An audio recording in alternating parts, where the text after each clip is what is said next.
సత్యాలు, ఆర్య సత్యాలు. ఇవన్నీ ఉంటాయంటే 4 ఆర్య సత్యాలు 4 ఉంటాయి. అందులో ఒకటి, the world is full of sorrow. ప్రపంచం మొత్తం దుఃఖమయం. రైట్. ఈ దుఃఖానికి కారణం ఏంటంటే కోరికలు. ఓకే. రీజన్ ఏంటంటే డిజైర్స్, దేర్ డిజైర్స్. రీజన్ ఎక్కడైతే బాధపడతాడో ఆ బాధ కారణం ఏంటంటే ఆడ కోరికే. ఆ కోరికే లేకపోతే బాధే ఉండదు, అంతేగా. సో ఈ బాధను తగ్గించవచ్చా? బాధను తగ్గించాలంటే డిజైర్స్ని కంట్రోల్ చేసుకోవాలా? డిజైర్స్ని controlled. World is full of sorrow. The reason for that sorrow was desires. The desires can be controlled through 8 ఉంటాయి. ఆ 8 ఫాలో అయితే we can control that is 8 paths, noble 8 paths అని పిలుస్తాం అనమాట. ఇవి కన్నా ఫాలో అయితే మనం డిజైర్స్ని కంట్రోల్ చేయొచ్చు. అసలు డిజైరే లేకపోతే దుఃఖం లేదు, బాధే లేదు. రైట్. బుద్ధుడికి తెలిసింది ఏదంటే, జ్ఞానోదయం ఏంటంటే ఇదే. అసలు మనిషి బాధపడకుండా ఎప్పుడు సంతోషంగా ఉండాలంటే కోరికలే ఉండకూడదు. ఓకేనా? అలా సంతోషం ఉండకూడదు, బాధ ఉండకూడదు, బ్యాలెన్స్ చేసుకుని వెళ్ళాలన్నమాట. దాన్ని మధ్య మార్గాన్ని పిలుస్తారు. ఇదొక థియరీ. వాటితో పాటు చెప్పిన థియరీల్లో మధ్య మార్గం ఒకటి. ఇంకొకటి ప్రత్యుత్పాద సముత్పాద. ప్రత్యుత్పాద సముత్పాద థియరీ. ఇది చాలా చాలా ఇంపార్టెంట్ రోయ్. ఈ థియరీ ఇంట్రడ్యూస్ చేసింది ఎవరంటే, చెప్పింది ఎవరంటే గౌతమ్ బుద్ధ. ఇందాక మనం చెప్పుకున్నాం కదా, దుఃఖం గురించి, సారో గురించి, డిజైర్స్ గురించి, వాటి గురించి ఇందులో డిస్కస్ చేస్తారు. ప్రత్యుత్పాద సముత్పాద థియరీ అంటాం దాన్ని. మధ్య మార్గం. గాడ్, భగవంతుడు అంటే నమ్మకం లేదు ఇక్కడ. మహావీర్ కూడా అంతే. మహావీర్ కూడా అంతే. దేవుడికి నమ్మలేదు. ఓన్లీ దేన్ని నమ్ముతాడంటే మనం చేసి పనులే, కర్మఫలాలే. మనం చేసి మంచి పనులు, చెడు పనులే తర్వాత కర్మలాగా మనం వెంట వస్తాయని చెప్పి నమ్ముతారు. భగవంతుడు నమ్మరు. అర్థమైందా? సో ఇక్కడ కూడా అంతే. బుద్ధిజం లాస్ట్కి వెళ్ళిపోయేటప్పటికి ఏమైపోద్దంటే, అసలు గౌతమ్ బుద్ధుడు భగవంతుని నమ్మడు, గౌతమ్ బుద్ధునే దేవుని చేస్తారు లాస్ట్కి వచ్చేసరికి. రైట్. గౌతమ్ బుద్ధుడు మహావిష్ణు అవతారం అని పెడతారు లాస్ట్కి వచ్చేసరికి. గోపాల సినిమాలో వెంకటేష్ గారిని కొత్త బాబా అని చెప్తారు కదా, అలాగా. Okay. So they is not believe in God. ఇవి ఆయన రూల్స్ అనమాట, థీరీస్ అనమాట. నెక్స్ట్, సో ఇక్కడ ఇవే నోబెల్ 8 పాత్స్. అష్టాంగ మార్గాలు పాటించాలని చెప్పాం కదా. ఈ 8 పాటించామనుకో కోరికలను కంట్రోల్ చేసుకోవచ్చు, డిజైర్స్ని కంట్రోల్ చేసుకోవచ్చు. డిజైర్స్ని కంట్రోల్ చేస్తే మనకి సారో అనేది ఉండదు, పీస్ఫుల్గా వెళ్ళిపోతుంది లైఫ్. ఫస్ట్ది రైట్ వ్యూ. సరైన వ్యూ ఉండాలన్నమాట మనం చేసి దాని మీద. Next intention. మన your desires. If you can control your desires, no sorrow in your life. అదే ఈ 6 సంవత్సరాలు వెతికి కనుక్కున్న సత్యం అన్నమాట గౌతమ బుద్ధ. ఓకే. నెక్స్ట్ ఈయన దగ్గర కూడా 3 రత్నాలు ఉన్నాయి, 3. Right perception, right conduct, right knowledge. అవి మహావీర్ 3 రత్నాస్ అవి. ఈయనవేమో బుద్ధం, సంగం, బుద్ధం, సంగం, ధర్మం. బుద్ధం శరణం గచ్చామి, సంగం శరణం గచ్చామి, ధర్మం శరణం గచ్చామి. ఈ 3 ఇవి గౌతమ బుద్ధ 3 రత్నాస్ అన్నమాట. బౌద్ధ మతంలో 3 రత్నాలు అంటే ఇవి: బుద్ధం, సంగం, ధర్మం. ఓకే. అవి నోబెల్ 8 పాత్స్ అవి. ఓకే. నెక్స్ట్, ఇప్పుడు ఏదైతే తెలుసుకున్నాడో అందరికీ చెప్పేస్తున్నాడు, ప్రవచనాలు చెప్పుకుంటూ ఊరు తిరుగుతున్నాడు. ఓకే. ఒకరోజు ఏమనిపిస్తుంది అంటే, మనోడికి ఒకసారి ఇంటికి వెళ్దాం అనిపించింది. మనోడికి ఇంటికి వెళ్తాడు అనమాట.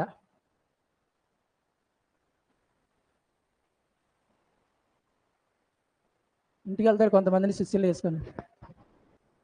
గౌతమి బయటకు వచ్చింది. గౌతమి చూసి దీన్ని,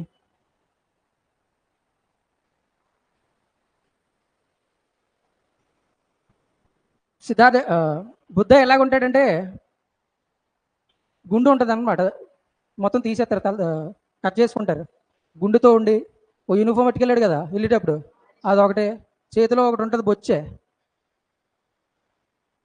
దానికి భిక్షాటం చేయడానికి ఒకటి ఉంటుంది అనమాట.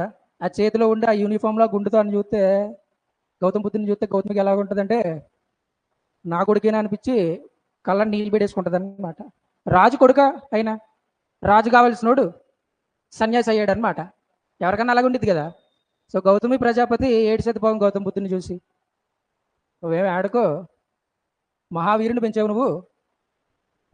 అసలు మనిషి పుట్టుక కారణం, మనిషి పుట్టడానికి చావడానికి మధ్య ఎలా జీవించాలా, కోరికలను ఎలా కంట్రోల్ చేసుకోవాలా, ఆ కోరికల్ని కంట్రోల్ చేసుకోవాలంటే ఏమేమి పాటించాలా. యాక్చువల్గా బుద్ధిజంలో ఉమెన్కి ప్లేస్ ఉండదు, ఎంట్రీ ఉండదు అనమాట. ఎలా ఉండదు, ఎవరెవరికి ఎలా ఉండదంటే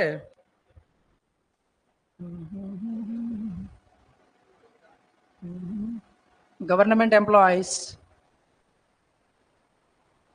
జనపదాలు ఉన్నాయి కదా, అప్పటికే కింగ్స్ ఉన్నారు కదా, మన అక్కడ వీళ్ళు ఉన్నారు, ఆఫీసర్స్ ఉన్నారు కదా, సంధి విగ్రహక, సంఘమిత్ర, ఇలాంటి వాళ్ళు అందరూ ఉన్నారు కదా. అలా గవర్నమెంట్ ఎంప్లాయీస్ అవ్వకూడదు. నెక్స్ట్ సోల్జర్స్ సైనికులు కూడా, వీళ్ళకి కూడా ఎంట్రీ లేదు ఇందులో, ఎలవ్ లేదు ఇందులో. నెక్స్ట్ డెటర్స్, అప్పులు చేసేసి అప్పులు కట్టలేక వచ్చేస్తుంటారు కొంతమంది, లాగేతాడు జబ్బట్టుకుని లాగేతాడు పక్కకు గౌతమ బుద్ధుడు ఇలాంటి వాళ్ళు వస్తేనే, ఇలాంటి వాళ్ళకి ఎంట్రీ ఉండదు. నెక్స్ట్ పేషెంట్స్కి ఎలవ్ లేదు. లాస్ట్ అండ్ ఫైనల్ ఉమెన్కి ఎంట్రీ లేదు ఇందులో, లేడీస్ జాయిన్ అవ్వకూడదు. కానీ కానీ కానీ కానీ కానీ గౌతమి జాయిన్ అయ్యింది అనమాట. సో గౌతమ బుద్ధకి ఫస్ట్ శిష్యురాలు ఎవరంటే వాళ్ళ తల్లే, గౌతమి ప్రజాపతియే. ఓకే, ఈవిడతో పాటు కొడుకున్నాడు కదా మిస్టర్ రాహుల్, ఈయన కూడా రెచ్చగొడతాడు, ఈయన కూడా జాయిన్ అయిపోతాడు. వీళ్ళిద్దరితో పాటు వీళ్ళిద్దరిని తీసుకొచ్చాడు, బాగానే ఉంది. ఇలా ఆవిడ ఉందిగా యశోధర గారిని కూడా జాయిన్ చేసేస్తాడు అప్లికేషన్ రాసేసి. సో ఇంటికి వచ్చినందుకు 3 అడ్మిషన్లు వచ్చాయి గౌతమ బుద్ధుడికి, Gautami, Rahul, Yashodhara. Right. So first women ఎవరంటే, ఉమెన్ ఎవరు ఫాలోవర్ ఎవరంటే గౌతమి. రైట్. తర్వాత ఇప్పుడు జైన మతంలో ఇక్కడ కొంతమందికి ఎంట్రీ లేదని చెప్పుకున్నాం, కానీ కొన్ని అనివార్య పరిస్థితుల్లో కొంతమందికి ఎంట్రీ ఉంది ఇందులో. వాళ్ళు ఎవరో చూడొకసారి. ఒక ఆయన పేరు అంగుళీమాల అని పిలుస్తాము. ఈయన ఎవరంటే బందిపోటు దొంగ. ఓకే. ఇంకొక ఆమె పేరు ఆమ్రపాలి. ఈవిడ పెద్ద పొజిషన్, ఈవిడది ప్రాస్టిట్యూట్ అనమాట. ఓకే. నెక్స్ట్ ఇంకా ఆనంద కాదు, అనంతపిండక.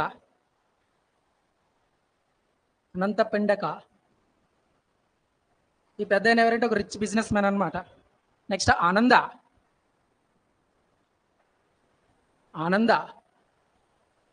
తర్వాత ఇంకో గౌతమి ఉంటుంది, మన గౌతమి ప్రజాపతి కాకుండా ఇంకో గౌతమి ఉండిద్ది అనమాట.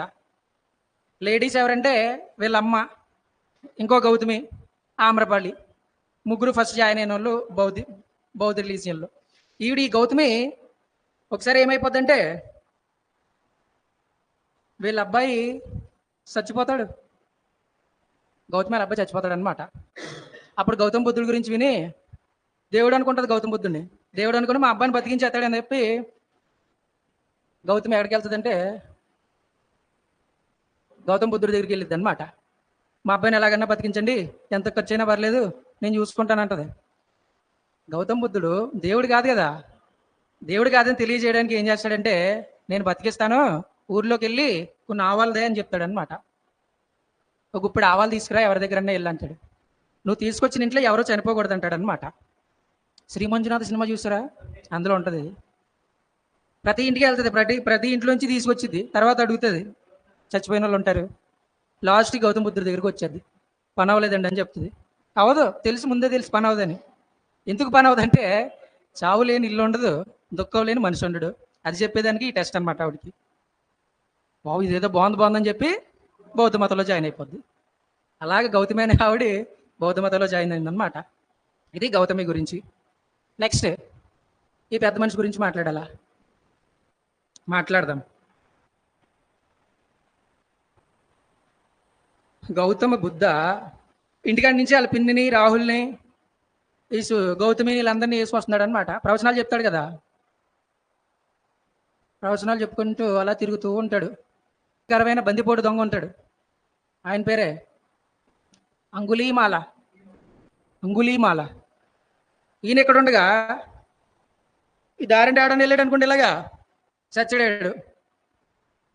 ఆడి దగ్గర ఉన్న అన్ని దోచేసుకుని ఆడికి ఏదో చేసేసి ఆడు హాస్పిటల్లో జాయిన్ అయిపోలే చేస్తాడనమాట అంగుళీమాల. ఇప్పుడు టైం ఎవరిదంటే మన పెద్ద అయింది. వెనకాల ఫాలోవర్స్ వేసుకుని మంచి యూనిఫామ్ వేసుకుని స్కూల్కి వెళ్ళి కుర్రోళ్ళకి ఇలా వచ్చేస్తాడు. ఓకే, అంగుళీమాల ఎవరు వస్తారా అని చూస్తాడు అనమాట. ఎవరెవరు వస్తారో వాళ్ళ దగ్గర ఏటు ఉందా, ఏటు తీసేసుకుందామని చూస్తాడు. గౌతమ బుద్ధుని చూస్తాడు ఈ కొండల్లో చాటు నుంచి. తీసుకోవడానికి ఏం ఉండదు, బొచ్చు తప్ప ఏ ఉండదు, అంతే కదా. భిక్షాటం చేసి ఇది తప్ప ఏటి ఉండదు గౌతమ బుద్ధుడి దగ్గర. ఇక్కడ పని అవుదని చెప్పి సైడ్ అయిపోతాడు మెల్లగా. సైడ్ అయిపోతే మనోడు ఊరుకుంటాడు ఏంటి? మనోడు అసలు ఊరుకోడు, పడుకున్న కుక్కను లేపు మరీ కొడతాడు మనోడు. అలాంటోడు లాగొచ్చిన తర్వాత అంగుళీమాలని చూస్తాడు. చూసి తన జ్ఞానోదయం అంతా ఐదుగురికి చెప్పాడు కదా, మళ్ళీ ఇక్కడ చెప్పేస్తాడు. వెళ్ళా అంటాడు. ఆడికి ఎందుకు ఇవన్నీ, అంగుళీమాలకి ఎందుకు ఇవన్నీ? ఆడేదో ఆడ మానాలు ఆడు దొంగతనాలు చేసుకుంటున్నాడు. ఆడు బతికేది ఆడు బతుకుతున్నాడు, నా బతుకు నన్ను బతకని అని చెప్పి వెళ్ళిపోమంటాడు. సరేలే అని చెప్పి వెళ్ళిపోతాడు గౌతమ బుద్ధుడు. వెళ్ళిపోతే తరిమి కొడతారు. అటు దొరికాడా చచ్చాడే. అదే టైంలో మన గౌతమ బుద్ధ ఇక్కడ ప్రవచనాలు చెప్తాడనమాట. ఎక్కడంటే వైశాలిలోనే చెప్తుంటే జనం అందరూ ఉంటారు కదా ప్రవచనాలు వినేవాళ్ళు. ఆ ప్రవచనాలు వినేవాళ్ళు జాయిన్ అయిపోతాడు వెళ్ళి మనోడు. ఇక్కడ నుంచి ఇక్కడికి వచ్చి ఇక్కడ నుంచి ఇలా వెళ్ళి ఇందులో జాయిన్ అయిపోతాడు. ఒక కాషాయం బట్టలు ఒకటి వేసుకుని మీద ఇందులో కూర్చొని బుద్ధిమంతుల్లా వింటాడు. ఎలాగే కూర్చున్నాడు కాదని చెప్పి గౌతమ బుద్ధుడు ఏం చెప్తున్నాడో జాగ్రత్తగా వింటాడు కొంతసేపు. ఇందాకేదో వినలా, దారిలో చెప్పాడు ఆల్రెడీ, అక్కడ వినలేదు, ఇక్కడ ప్రాణాల మీదకి వచ్చింది. ఏవో మంచి మాటలు వింటే కొంచెం బాగుంటుందని చెప్పి వింటున్నాడు కొంతసేపు. విని కొంతసేపటికి ఏమైపోద్దంటే మెస్మరైజ్ అయిపోతాడు గౌతమ బుద్ధుడు చెప్పే వాటికి. కొంతసేపటికి ఇది నిజమే కదా అనిపించేది అంగుళీమాలి గాడికి. అనిపించేసి ఆడి కోసం వెతుకుతున్నారు కదా మన వాళ్ళందరూ, వాళ్ళ దగ్గరికి వచ్చేసి నేనే అది చేసింది, నేనే ఏజెంట్ కావాలి, నేను చితగ్గొడ్డాను అని చెప్పి సరెండర్ అయిపోతాడు. సరెండర్ అయిపోయిన తర్వాత అంగుళీమాలని చితగ్గొట్టి చెవులు మూసేసిన తర్వాత బౌద్ధ మతంలో జాయిన్ అవుతాడు అనమాట. రైట్, బౌద్ధ మతంలో చేరిన బందిపోడు దొంగ ఎవరంటే అంగుళీమాల. రైట్, అది అని కథ. నెక్స్ట్ ఐటమ్, నెక్స్ట్ ఈవిడ ఆమ్రపాలి గారు. ఆమ్రపాలి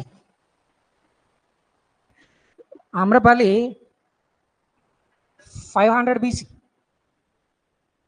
BC, 563లోనేమో సిద్ధార్థ్, 540లోనేమో మహావీర్, 500లో ఇవి పుట్టిద్ది అనమాట. ఎక్కడంటే వైశాలి. ఓకే, ఈవిడ ఎలా ఫేమస్ అంటే నగరవధువు కింద ఫేమస్. నగరవధువు అంటే తెలుసా? ఊరు మొత్తం శాంసంగ్ రై సినిమా చూసారా? అందులో వాళ్ళు ఉంటారు కదా, టెంపుల్లో ఉంటారు కదా అమ్మాయిలు, వాళ్ళ టైప్ అనమాట, దేవదాసులు. ఓకే, వీళ్ళు ఏం చేస్తారంటే రాజుల దగ్గర కానీ వీళ్ళ దగ్గర కానీ డ్యాన్స్లు వేస్తుంటారు అనమాట. ఒక రకంగా చెప్పాలంటే అని చెప్పొచ్చు. ఓకేనా?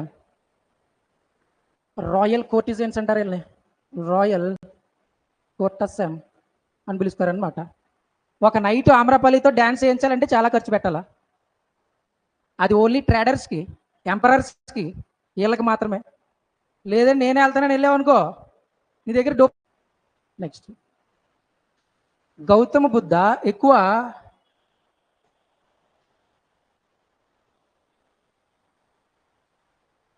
ఎక్కువగా స్టే చేసిన ప్లేస్లు తిరుగుతూ ఉన్నాడు కదా, అలాగా ప్రవచనాలు చెప్పుకుంటూ తిరుగుతూ ఉన్నాడు. సో ఈ ప్రాసెస్లో ఈయన ఎక్కువగా Shravasti,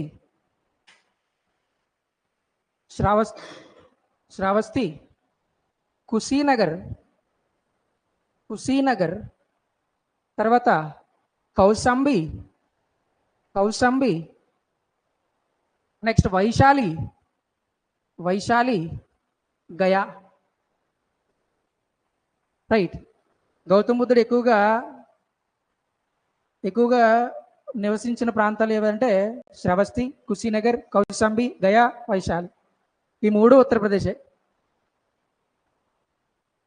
శ్రవస్తి of UP, Kushinagar of UP, Kaushambi of UP, Vaishali of Bihar, Gaya of Bihar.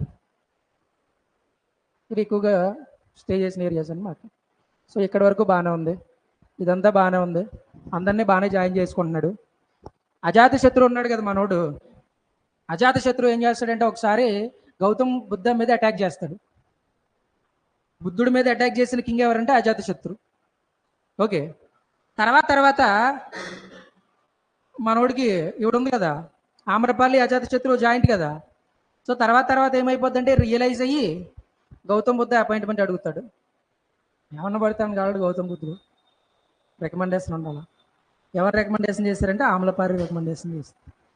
అప్పుడు అజాతశత్రు గౌతమ్ బుద్ధ దగ్గరికి వెళ్ళి ఇలా తప్పైందని చెప్పి బౌద్ధ మతంలో చేస్తాడనమాట. ఈయనకంటే ముందే వీళ్ళ ఫాదర్ ఉంటారు బింబిసారా ఫస్ట్ బౌద్ధ మతాన్ని తీసుకుంటాడు. బింబిసారా తర్వాత బౌద్ధ మతాన్ని తీసుకున్నది ఎవరంటే అజాతశత్రు. ఓకే. నెక్స్ట్ ఇవన్నీ జరిగేటప్పటికి కాలం ఆగదు కదా, కాలం పరిగెడుతూనే ఉంటుంది. పరిగెట్టి 80 సంవత్సరాలు వచ్చాయి Gautama బుద్ధుడికి. at the age of 80 years, right, in Bihar, in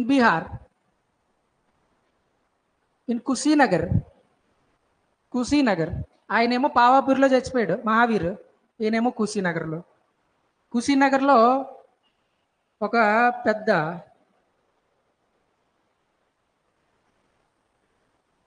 candidate ఉంటాడు, పెద్ద రిచ్ అనమాట. ఈయన చుండా అని పిలుస్తాం ఆయన్ని, చుండా. ఈ బౌద్ధ సన్యాసులకి ఇలాంటి వాళ్ళందరికీ భోజనాలు పెడతాలండి చేస్తుంటాడు అనమాట కుర్రోడు చుండా.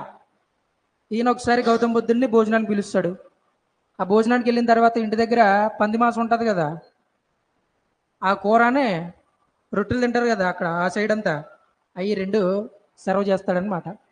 గౌతమ బుద్ధుడు అయితేనే అనారోగ్యానికి గురవుతాడు, ఆరోగ్యం పాడైపోతుంది మొత్తం. ఓకే. పాడైపోయి బాగా వీక్ అయిపోయి అక్కడే చచ్చిపోతాడు అనమాట.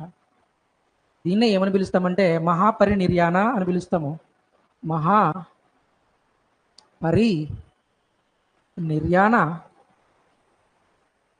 మహాపరినిర్యాణ. దీన్ని దేంటో డినోట్ చేస్తారంటే బౌద్ధ స్తూపాలు తర్వాత వస్తాయి వీటి గురించి. స్తూపంతో డినోట్ చేస్తారనమాట. బౌద్ధ సన్యాసులు దాని మీద సమాధులు కడతారు కదా, వాటిని స్తూపాలు అంటాం. ఆ స్తూపంతో డినోట్ చేస్తారు ఈయన డెత్ని. ఓకే. గౌతమ బుద్ధ చచ్చిపోయేటప్పుడు పక్కన ఎవరున్నారా? ఆనంద్ గౌతమ్ బుద్ధ. ఆనందుడికి ఒక లాస్ట్ వర్డ్ చెప్తాడు. అదేంటంటే 2 పదార్థాల కలయిక వల్ల ఏర్పడిన ఏ మ్యాటర్ అయినా సరే, ఏ పదార్థం ఉన్నా సరే ఖచ్చితంగా విడిపోవాల్సిందే, అంతమైపోవాల్సిందే. The components in the world should be destroyed. Okay, should be ended. They never lasting.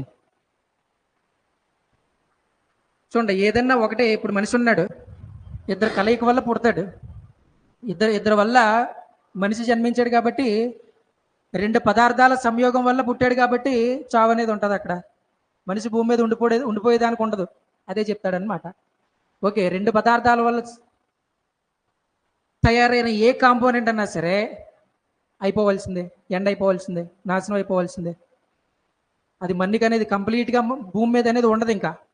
అదే లాస్ట్ వర్డ్ గౌతమ బుద్ధ. అది the component of the world should be destroyed, they never be lasting. ఓకేనా? అది ఎవరికి చెప్తారంటే ఆనంద్కి చెప్తాడనమాట. రైట్. ఇది గౌతమ బుద్ధుడి గురించి. దీని తర్వాత గౌతమ బుద్ధుడు చచ్చిపోయాక ఇంకా చాలా జరుగుద్ది. సో ఇక్కడ బౌద్ధ మతాన్ని తీసుకున్న ఫస్ట్ కింగ్ ఎవరంటే ఎవర్రా? బింబిసారా ఫస్ట్. సెకండ్ అజాతశత్రు. అజాతశత్రు వీళ్ళిద్దరు అన్నమాట. తర్వాత అజాతశత్రు బౌద్ధ మతాన్ని డెవలప్ చేస్తాడు. తర్వాత కాలాశోకుడు, తర్వాత అశోకుడు, తర్వాత కనిష్కుడు. బౌద్ధ మతం ఇండియా నుంచి ఎల్లలు దాటద్దే. It cross the boundary of India. అతి దరిద్రమైన పాయింట్ ఏంటంటే ఇండియాలో పుట్టిన బౌద్ధ మతం ఇండియాలో లేదు ఇప్పుడు. మన దగ్గర నుంచి వెళ్ళింది చైనాకి. చైనాలో మేజర్ రిలీజియన్ ఏదంటే బౌద్ధ మతమే. ఇండోనేషియాలో ఉంటుంది, ఆ కంట్రీస్లో అన్నీ ఉంటుంది, అని మనకు లేదు. ఓకే, అది బౌద్ధ గురించి. బుద్ధ చచ్చిపోయిన తర్వాత ఇంకా బుద్ధ కౌన్సిల్స్ ఉంటాయి, బుక్స్ ఉంటాయి, ఆర్కిటెక్చర్ ఉంటుంది. వాటి గురించి మాట్లాడదాం. ఉన్నది రాసి